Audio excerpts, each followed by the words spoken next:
Time we're going to talk about the alternative methods of procurement, still under Republic Act 9184. So, what are alternative methods of procurement? Let's find out.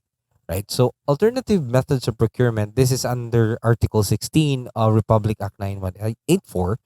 It tells us that it is subject to the prior approval of the head of the procuring entity or his duly authorized representative, and whenever justified by the conditions provided in this act.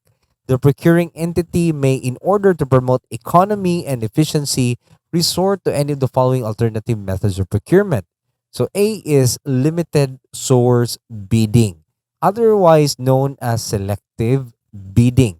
So, this is a method of procurement that involves a direct invitation to bid by the procuring entity from a set of pre-selected suppliers or consultants with known experience and proven capability relative to the requirements of a particular contract. So this is actually our way of shortlisting people who have good credibility about their services and goods and products that they are offering. They are shortlisted, then we can have this limited source bidding, or also known as selective bidding.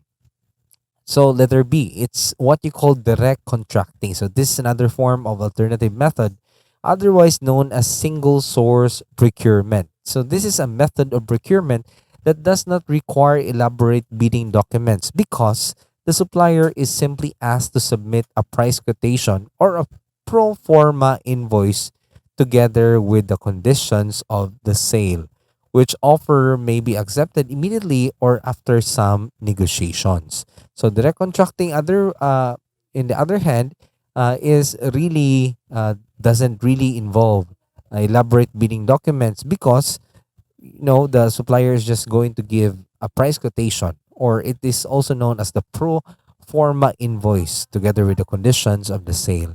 So the third is what you call repeat order. So this is a method of procurement that involves a direct procurement of goods from the previous winning bidder whenever there is a need to replenish goods procured under a contract previously awarded through competitive bidding. Let's say, for example, this supplier was already awarded the contract. So there is a need for you to have more supplies of the product or goods. So this time you can have your what you call the repeat order, right? So there are conditions for you to do this. So we'll discuss this more later on. And we also have what we call shopping. This is very known with principals, with schools. So this is a method of procurement whereby the procuring entity simply requests for the submission of price quotations for readily available off-the-shelf goods or ordinary regular equipment to be procured directly from the suppliers of known qualification. So this is, you just get a quotation of readily available shelf goods. So that is shopping, and this is usually employed in small schools. We also have negotiated procurement. So this is a method of procurement that may be resorted under extraordinary circumstances provided for in Section 53 of this Act and other instances that shall be specified in the implementing rules and regulations, whereby the procuring entity directly negotiates a contract with technically, legally, and financially capable supplier, contractor, or consultant. In all instances, the procuring entity shall ensure that the most advantageous price for the government is obtained. So again, all these alternative methods of procurement, the purpose of which is really to have it most advantageous uh, price for the government. So the most cost efficient price for the government, and it should be pre-approved by the approving authority or the hope, right? So let's go now to the next one. We have limited source bidding. Limited source bidding may be resorted only in the following conditions. A, procurement of highly specialized types of goods and consulting services, which are known to be obtainable only from a limited number of sources. Procurement of major plant components, where it is deemed advantageous to limit the bidding to known eligible bidders in order to maintain an optimum uniform level of quality and performance of the plant as a whole. So remember, these are only the conditions wherein you can do limited source bidding. As you can see, these are for more specialized goods. And if there are times that you would want to really limit the quality in terms of what company or what particular agency would actually give that kind of service that you're looking for, right? So we also have direct contracting. So direct contracting may be resorted to only in any of the following conditions: procurement of the goods of proprietary nature, which can be obtained only from proprietary source. Example, when patents, trade secrets, and copyrights prohibit others from manufacturing the same item. So if it's an innovation, it's an invention, then you can do direct contracting. When the procurement of critical components for a specific manufacturer, supplier, distributor is a condition precedent to hold a contractor to guarantee its project performance in accordance with the provision of his contract. So really specialized, very critical components, you can do this. Sold by an exclusive dealer or manufacturer wherein only one really is selling it, which does not have sold sub dealers selling at lower prices for which no suitable substitute can be obtained at more advantageous terms to the government. So you can directly now do that. How about repeat order? When provided for an annual procurement plan, repeat order may be allowed wherein the procuring entity directly procures goods from the previous winning bidder. Whenever there arises a need to replenish the goods procured under a contract previously awarded through competitive bidding, subject to post-qualification process prescribed in the bidding documents and provided all the following conditions are present. So the unit price must be equal or lower than the provided in the original contract. The repeat order does not result in splitting of requisitions or purchase orders. Except in special circumstances defined in the implementing rules and regulations, the repeat order shall be availed of only within 6 months from the date of the notice to proceed arising from the original contract. And the repeat order shall not exceed 25% of the quantity of each item of the original contract.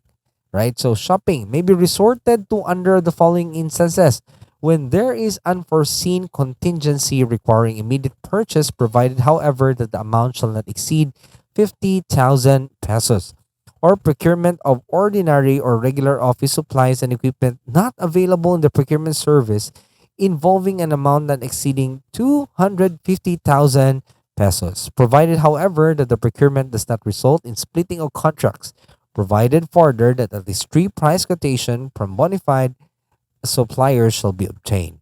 The above amount shall be subject to periodic review by the GPPB. For this purpose, the GPPB shall be authorized to increase or decrease the said amount in order to reflect changes in the economic conditions for other justifiable reasons. Right? So we also have negotiated procurement shall be allowed only in the following instances: in case two failed biddings as provided by section 35 thereof, in case of imminent danger to live property during a state of calamity, or when time is the essence arising from natural or man-made calamities or other causes, where immediate action is necessary to prevent damage or loss of life or property, or to restore vital public services. Right? So we also have takeover of contracts which have been rescinded or terminated for causes provided for in the contract and existing laws, where immediate action is necessary to prevent damage to or loss of life or property, to restore vital public services, infrastructure facilities, and other public utilities. When the subject contract is adjacent or contiguous to an ongoing infrastructure project as defined by the IRR, or implementing rules and regulations, provided, however, that the original contract is the result of a competitive bidding, the subject contract to be negotiated has similar or related scopes of work. It is within the contracting capacity of the contractor. The contractor uses the same prices or lower unit prices as in original contract, less mobilization costs. The amount involved does not exceed the amount of ongoing project, and the contractor has no negative slippage, provided further that the negotiations for the procurement are commenced before the expiry of the original contract.